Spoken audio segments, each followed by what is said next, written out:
This is the Intend Trinity brake set, a boutique set of German mountain bike brakes that were launched in March of 2023.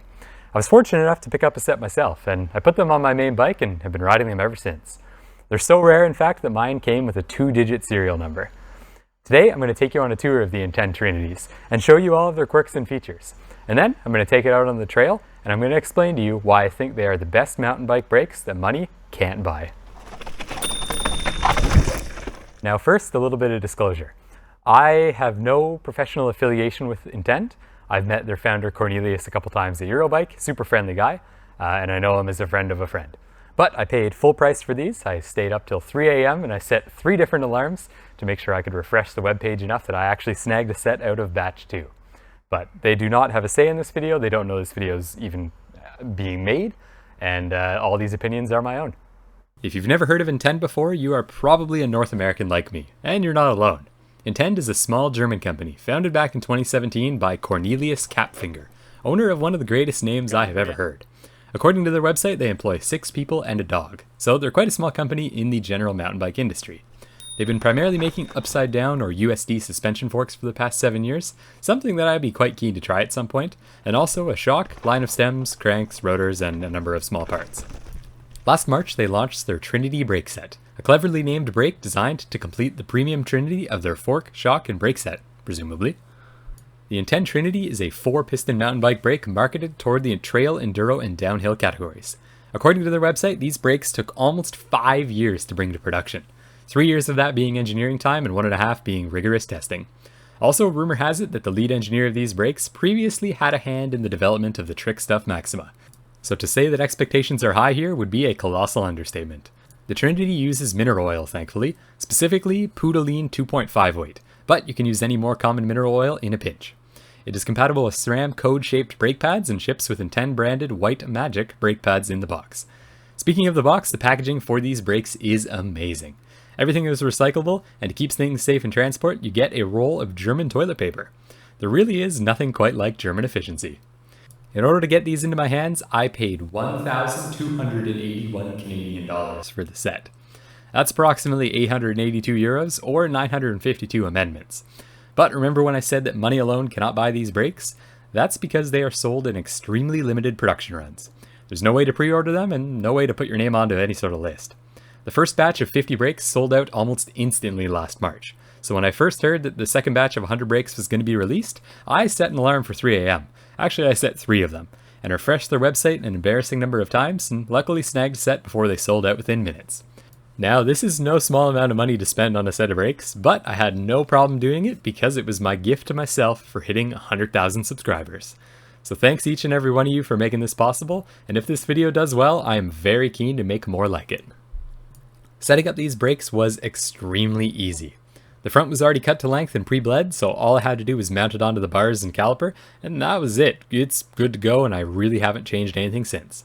The rear was a little bit more complicated because they ship them dry, but Intend has put a lot of time and effort into what they call their painless bleed, and it truly is the easiest brake to bleed in the entire industry, at least from the brakes that I've had to use. It was so simple that the mechanic SENDY and myself took like 5 minutes, and we got it feeling absolutely perfect. So kudos to Intend on making it something that actually is a noticeable improvement in the serviceability category. It truly is a shame that all the other brakes out there are so much more difficult to bleed. One detail that I think Intend should shout a little bit louder about is that the brake hose itself actually rotates in the lever once it is installed, which means that your hose will basically never be kinked at the lever side. It's a super nice detail, something small but really shows their attention to detail. We're going to get into the Dale scale in a minute here, but if I had to use only one word to describe the performance of these brakes, it would have to be intuitive. They're super easy to get used to, and you really don't have to think about them at all once they're on your bike. And now it's time for the Instagram question speed round. Yes. Shipping took 32 days. That's largely the fault of Canadian customs. Yes. Yes. Why? Yes. Yes? Yes. That's for a different website. You know, I really hope so. And now it's time to put the Intend Trinities through the Dale scale. Starting with the SENDY categories in performance, the Intend Trinities are extremely impressive. I've tried a lot of brakes, arguably the majority of brakes on the market today, and I've never had a set of brakes that I've enjoyed quite as much as these ones. Their power is incredible, they've never faded or pumped up on me, and they've been perfectly consistent through a wide range of temperatures, terrain, and being left in storage for a while. The only potential drawback that I see is that they can be quite noisy in the wet. But to me, this is actually a positive, as that will make you a better rider by shaming you into not using them unnecessarily. I've chosen to run them with the Shimano XTR rotors, and I'm not sure how the noise compares against Inten's own in-house rotors. Either way, these get a perfect 10 out of 10 for performance. Next up is invisibility, which is a measure of how often you have to think about a given component as you're riding down the trail. These brakes are extremely intuitive. First impressions are that they are very strong, which they are, but after a trail or two they become completely natural and you no longer have to think about them. Never having to think about a component is truly the gold standard, as it allows you to focus wholly on the ride itself. The only downside to the Trinities is that the levers do look incredible, and occasionally I find myself looking at them on slow speed slab sections or tech sections and thinking, wow, these are cool. So nothing to do with confidence, but rather I have the attention span of a golden retriever and ooh, shiny object. That brings them down to an outstanding 9 out of 10 for invisibility. Next up, we have adjustability. These brakes work incredibly well out of the box, and I was able to get them set up to my liking fairly easily, but adjustability is not their strongest area. The biggest problem is that they have a T10 Torx for the bar clamp, which is a bit rough considering I don't know of a popular multi-tool that has this feature handy. They also don't have a toolless reach adjust, so if you need to adjust your reach, it's not the end of the world to have to grab a tool, but at this price point, the majority of the competitors have them. The refrigerators are interesting, but I'm not sure how much performance you'd be leaving on the table without them. They have a SRAM matchmaker available, but no direct mount for Shimano shifters of any generation, meaning that you'll have to use a Shimano ring clamp if you use a Shimano derailleur, and that has no lateral adjustability, so you might not be able to get it to line up perfectly with your brake levers. Using an existing pad standard is great, which allows you to play with pad brands and compounds to dial in strength, noise, and durability. Now again, I've not personally ran into any issues, but these are less adjustable than other brands at the price point, and of course there is an aesthetic trade-off between adjustability and aesthetics. Overall, adjustability is adequate for my needs and probably most people, but slightly below average given the price point, and the T10 really stings, 3 out of 10. Next up, we have versatility, which is a measure of how well these brakes perform on mountain bikes in different categories. They perform very well. They're lightweight, high performance, they have a refrigerator option if you really need the heat fins, and personally I would have no qualms putting these on an XC race bike or a downhill race bike. The performance for both would be amazing, and I can't think of many components that perform so well at both ends of the spectrum. Now some weight weedies would disagree with me on the XC side, but if you're running a dropper post, I'm sure you can afford the few grams to run these 4-piston brakes. 10 out of 10 for versatility. Whoa. Next up, we have reliability. Brakes are one of the few components that absolutely cannot fail when you are riding. Unfortunately, the reliability of these brakes is largely unknown, given the age and rarity of the product. There isn't much information online, especially outside of German-speaking forums, and no one has had the time to do a proper long-term review on them yet. However, my set has been extremely consistent through storage, temperature, and all sorts of riding conditions. I've done literally nothing to them, and they've just worked, which is incredible. There's never been a wandering bite point, there's never been any lever pump, and there's never been any performance difference with temperature. From what I can tell online, Inten's suspension products are definitely more reliable than average, and with my experience, I am optimistic in rating these an 8 out of 10 for reliability, but that may change in the future. Lastly, in the SENDY categories, we have serviceability, which is generally fantastic here. Installation is very simple. The front brake actually didn't need anything done as it was cut and bled to the correct length. The painless bleed is great and truly industry leading how easy it is to bleed the rear brake and get a successful result on your first try. Given the extremely limited production numbers though and general exclusivity, you can't just walk into a bike shop and expect them to have spare parts available or know how to use these brakes. Spare parts availability in general is unknown and you are unable to purchase small bits directly from Intent.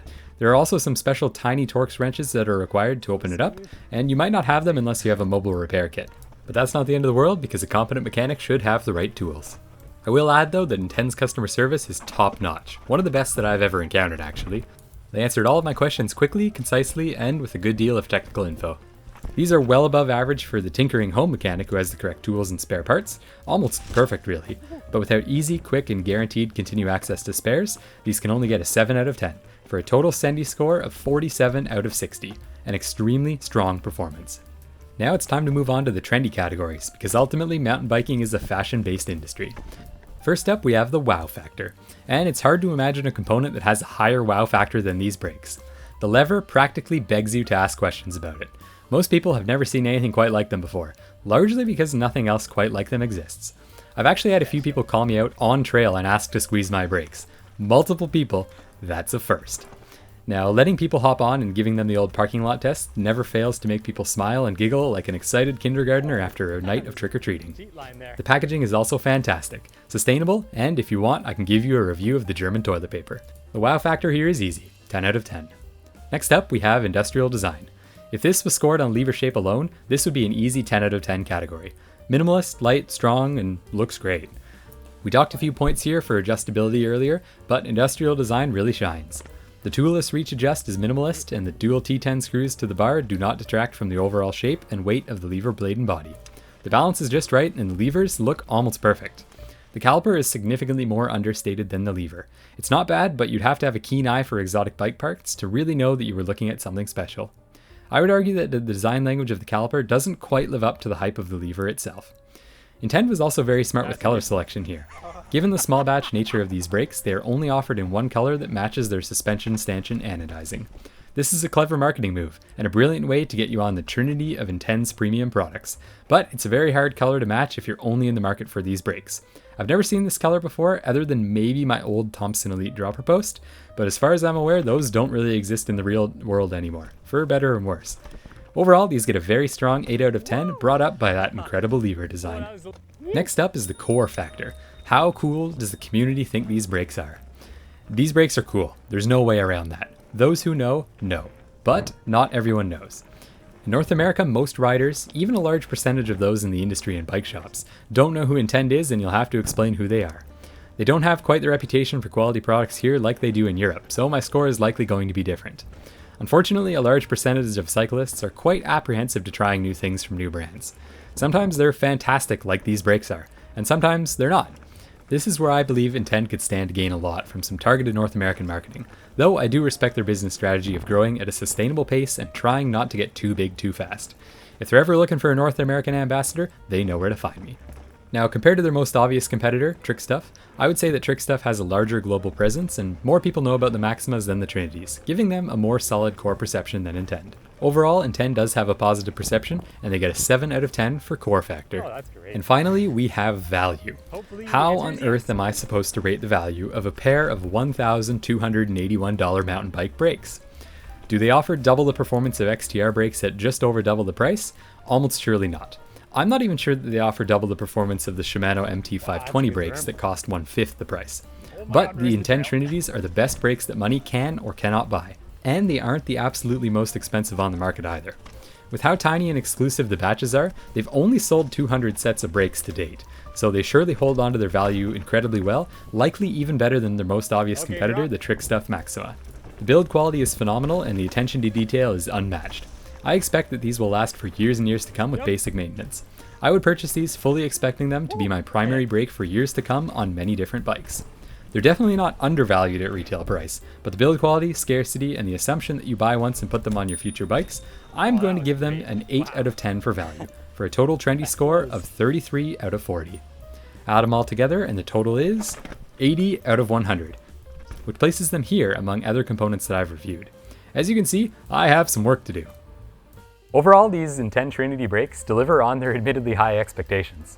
They offer mind-blowing consistency, performance, and versatility in an aesthetically pleasing and easy to maintain package.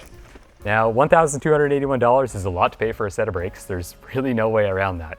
But it is the price you pay for peak performance. These certainly get the ding of approval, and I'm excited to run them for years to come. Overall, highly recommended, and my DMs are open, Cornelius. It's hard. Fun though.